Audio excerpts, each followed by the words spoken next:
This is the 10th and last installment of our story about a man going to work in the morning. If you haven't already, I would recommend that you listen to the previous videos from the beginning of the story. All the sentences are natural English. I'm only emphasizing the rhythm and intonation of the sentences to indicate how English is spoken.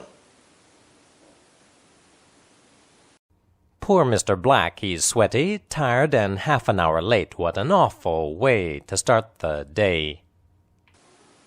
We'll begin practicing at the end of our story, and then add more pieces until we come to the beginning. We'll begin practicing at the end of our story, and then add more pieces until we come to the beginning. I will repeat each sentence 3 times and explain the techniques being used. Okay, let's begin.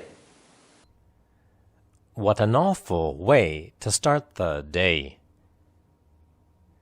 What an awful way to start the day. What an awful way to start the day. We hear 4 emphasized words: awful, way, start, and day. The other words are unstressed, spoken lightly and quickly. There's linking between what and awful. What an awful. What an awful. What an awful way. Let's repeat the sentence again. What an awful way to start the day. Now, here's another phrase.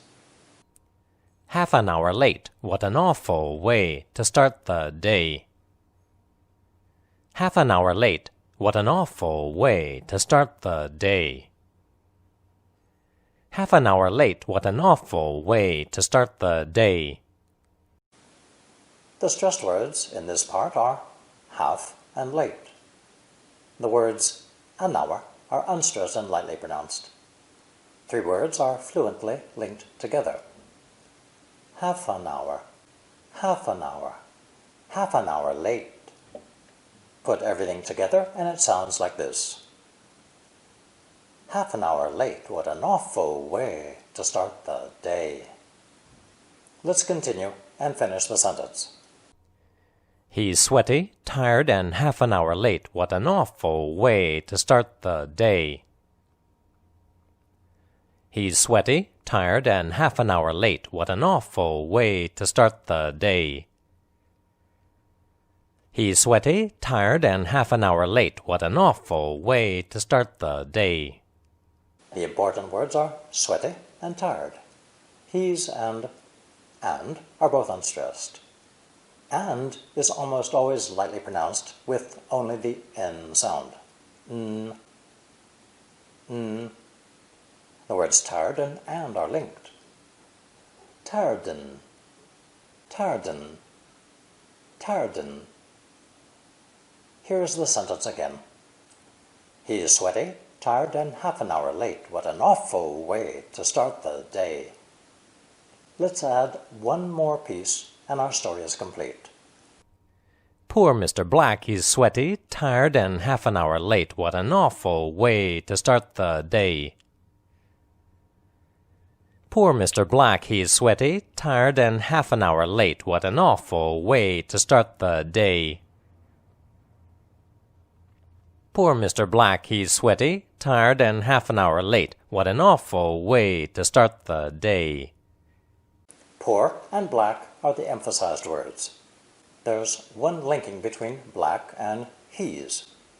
That means the H in the word he's is dropped. Keep in mind that punctuation does not always break the linking between sentences. A slight pause is sufficient and no mouth movement is wasted. This is an example. Listen. Mr. Blackie is sweaty. Here are the sentences again.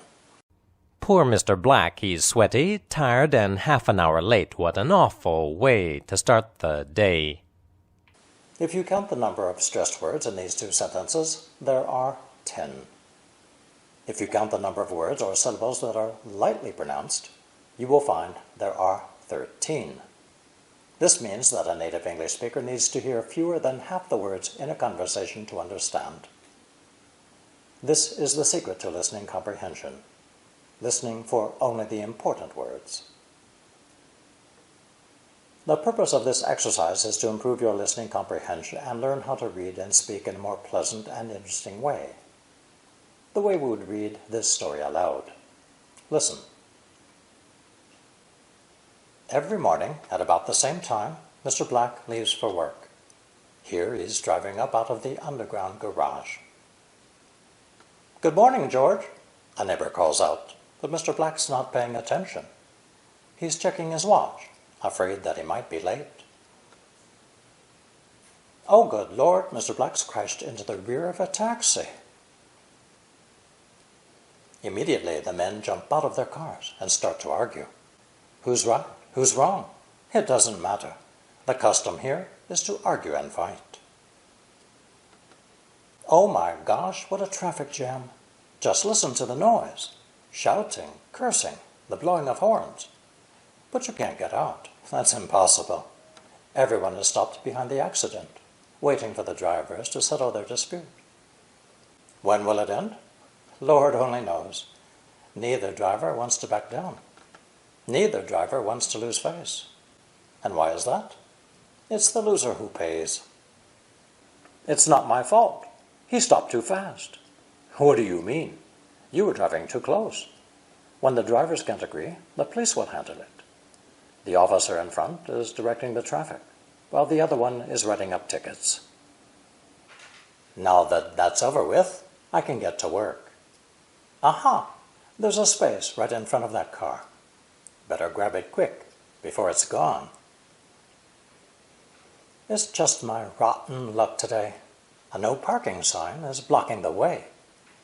Until you've sat behind a steering wheel, you'll never understand the frustration I feel. It's 9:05. I'm unable to find a parking space.